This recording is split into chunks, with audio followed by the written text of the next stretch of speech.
Hello from Gardening at Dwensa here in Ireland. And you may wonder why all these orchids are arranged here on the floor. And the truth is that I'm about to undertake a major orchid repotting. Now these are just a few of the ones that I'm going to work through and decide whether or not they need repotting. At first glance they would all seem to need repotting, but there may be other considerations to take in. So in a few seconds now, you're going to see myself and Dino, who's an RHS orchid judge, decide on which of these should be repotted, and then we're going to repot them. So it's going to be a major thing. Stay tuned.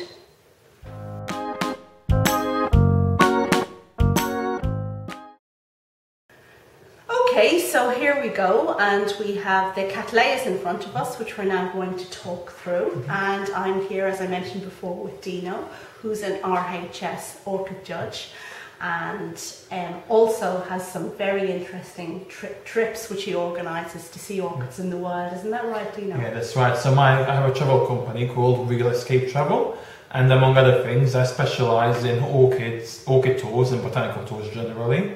Including to the Balkans and Myanmar, otherwise known as Burma. So if you'd like to see orchids in the wild, please get in touch with me. Okay, yeah. And the link to Dino's website is mentioned in the details on this video. And up above we're linking to his channel, which is called Ministry of Botany. Yes, that's right, yes. Okay, a very new channel, so for all new orchid lovers out there, you just have to check it out. Okay, so we've a load of Cattleyas in front of us, and we're going to go through and discuss what we're going to pot or not repot. And I've got the expert advice with me today, so stay tuned. Okay, so we're starting with the Cattleyas, and we're going through the decision-making process of what should be repotted now. And that's what we're looking at in front of us. And just to let you know that we're not actually going to repot in detail in this particular video, but I'm linking up above to a Cattleya repotting video I made a while ago, so you can check that out there. But we're going to start here with the mossiae. Yeah. Cattleya mossiae. Yeah, so this is a Cattleya species, Cattleya mossiae, from South America. Very beautifully grown, I have to say, Rachel. And it has had lots of new leads. And at first glance, this looks like it needs a repot, and it does need a repot basically. However, it's produced some flowering sheaths, as we can see here. Now, Cattleya mossiae tends to mature its growths in the autumn, and subsequently produces the sheaths, and then it starts to grow again later in the year. And you don't want to repot any Cattleya really when it's not growing at all. And as this is not growing, we will not repot it until it starts to grow again. And hopefully one of those sheets will develop a bud this season. I mean, what's happened is it was grown in pretty dark conditions over the winter, and for Cattleya generally, if they don't have enough light when the sheaths are developing buds inside, they quite often abort. So this is what's happened the previous year. Yeah. And you can see if the leaves go very dark green like this, it indicates not enough light. They should be more like an apple green shade. So we moved this to the south-facing windowsill and hoping that some buds will develop. Fingers so we'll see. Yes. So there we go. So not going to repot it at all for now. Okay. So next up is Laelia anceps, and some of you may recall when I got this plant, it came on a mount, very big mature plant, and I divided it and repotted it in this aquatic basket, which I thought was a brilliant idea at the time because it was long. However, Dino has pointed out some problems with it up here. Yeah. Do you want to tell us there, Dino? Yeah. So this is a pretty healthy plant, really. But yeah, it also does need repotting. But again, we're not going to repot it simply because it's not growing at all at the moment. It's currently in dormancy, and these tend to start growing around about late springtime, usually. Now, with Laelia anceps, they come from Mexico, and they grow in very high amounts of light. They often actually grow on rocks in full sunlight. And Rachel has told me this was upstairs in quite a dark position, and it shows because you can see the growths have got smaller. So there's a nice big fat bulb here. But if you compare it to the newest growths, they're quite a bit smaller and weaker.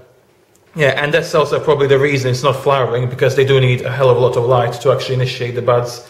Yeah. So give it, much more light. And the best thing to do for these, in my view, is to kind of get a long, shallow tray. And put it in that. You don't want anything too deep because deep things tend to hold a lot of water, and then that can lead to rot and all sorts of issues.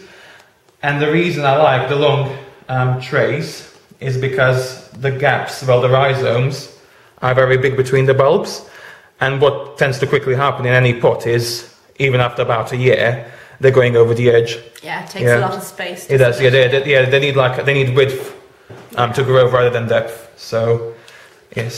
So we won't be repotting this now for either until it starts to grow again, and then give it more light. Okay. Basically, yes. All But another thing I'd like to say is these can go very cold. I know somebody in London who grows this outside in his garden for most of the year, except for when there's frosts. So they like cold. Most of the Cattleyas, they need kind of intermediate conditions, no less than about 10 to 12 degrees Celsius at night. Okay. Yeah. Right, next up we have this Pastoral Innocence hybrid I brought back from Madeira, and it would seem to need a repot because it's right up against the pot here on this side, and we've got older pseudobulbs that have died off. Yeah. But did you say it really more needs a reposition rather than a repot? I mean, this needs some attention because there's dead bits and other issues, but the back of the plant has actually died off completely, these two last bulbs. So all we need to do when we repot is to just take it out gently and then put it back in the same pot, but reposition it towards here. So the growths are coming towards this way, so it has plenty more room. Okay. Because as Rachel says, it's rammed up right against the edge, and that's not good. It needs to be, the new growths need room, basically. But we'll leave it for a little bit now because we can't actually see what's happening there. I mean, there seems to be a dormant eye that in there that may be the new growth. From looking at it, I think this is the new lead actually, but I can't actually see anything growing, so... Which isn't great either because it's smaller than the others. Yes, Okay, so not for the moment anyway. Okay, so this is the next one. So this is Brassiolaeliocattleya, Momilani Rainbow the Gypsy.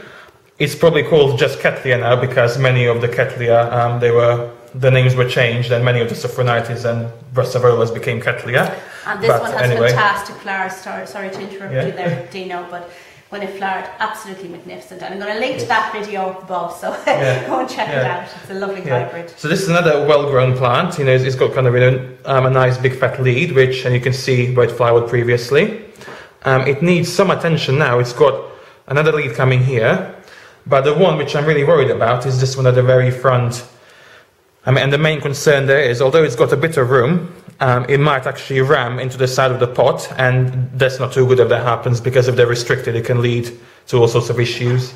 So so this will need repotting. Yes, so we'll probably repot this one. Okay. Yeah. Right, so next we have some plants that were grown from seedlings, and we have gaskelliana and Cattleya rex. Yes. Is this? It's Rex. The Rex one. Yes. So this is a Rex seedling, and it's been grown pretty well. As you can see, this is the youngest growth and how small it is, and it kind of got progressively bigger and bigger and bigger as the years have gone by. And that's the newest one. Growth. Yes. And my first reaction was, this doesn't need repotting because there's actually plenty of room at the front for new growth. But as Rachel told me, it's been in this pot for 3 or 4 years, hasn't it? Yeah, 2015. Exactly. Yes. So. And this is not orchiata bark, which lasts, at least about 4 years. This is the standard orchid bark, which is a life of about 2 or 3 years. So my main concern is this might be starting to break down, which will restrict air to the roots. So, and I think, a fresh media will give it more of a boost to kind of get even bigger quicker. So. And we'll do that now because there's a new growth just starting there. Isn't that exactly, right? Yes. So it's a good time for us to do that. Although with things like Cattleya rex, it's better if you wait until the growths get a little bit bigger and the new tips of the roots start just before they start showing. Okay, specifically with rex? Well, with Cattleya generally, that is recommended, yes. Okay. Yes, so it's not too urgent, but it needs doing. And now we have this one. This is Cattleya gaskelliana. And the new growth has just matured, and this is the perfect time to repot because the new tips of the roots will be showing down at the base of the growth here, which we can't quite see them, but they will be there. Now this has had some issues. It needs repotting because it's about to ram against the side, and if a new growth comes, it really will ram completely against the clay pot. But it's also been grown a little bit too cold, and you can see the new lead has actually got smaller than the previous one. Yeah. Yes, so we'll repot this, and also place it somewhere a little bit warmer.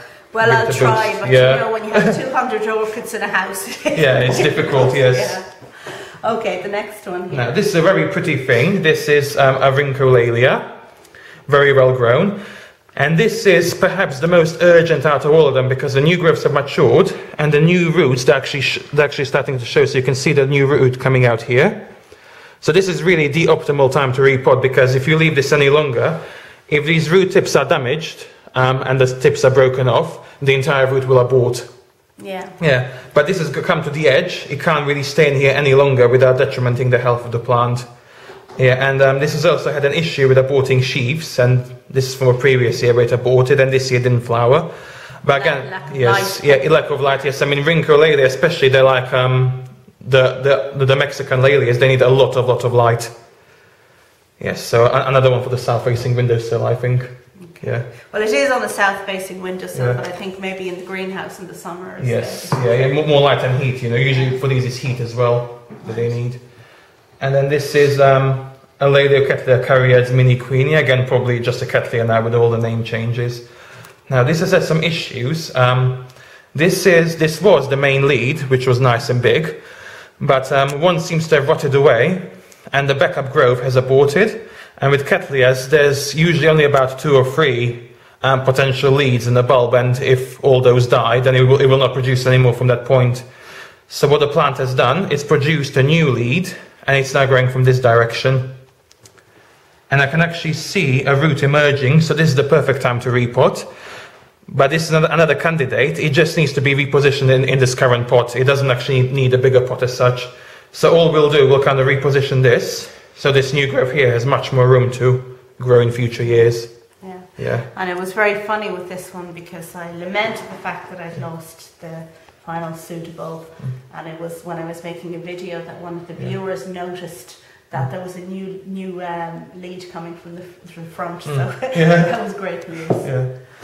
And then this little one, yes, I mean this, it will need repotting quite soon, but it does have technically enough room to grow for 1 more year because this is the new lead, and the roots will actually come down to here, so it will have just about enough room for the roots to go into this current pot, but we can also repot it now if you wish, yes. But I mean, it's doing pretty well. It's flowered.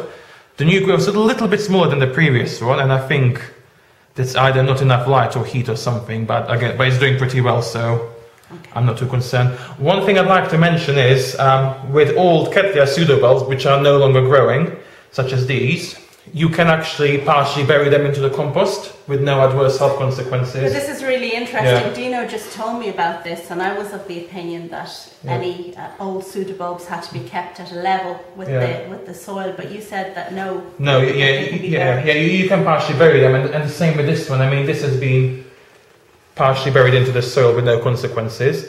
The trouble starts if you bury these new tips into the soil, because if these new growths, if they don't have enough light and moving air, they will rot off. But with the old ones, which are no longer growing at all, you can partially bury them in, and that's fine. That's quite a common practice. Yeah. Interesting. Yeah, so new tip for you. Okay.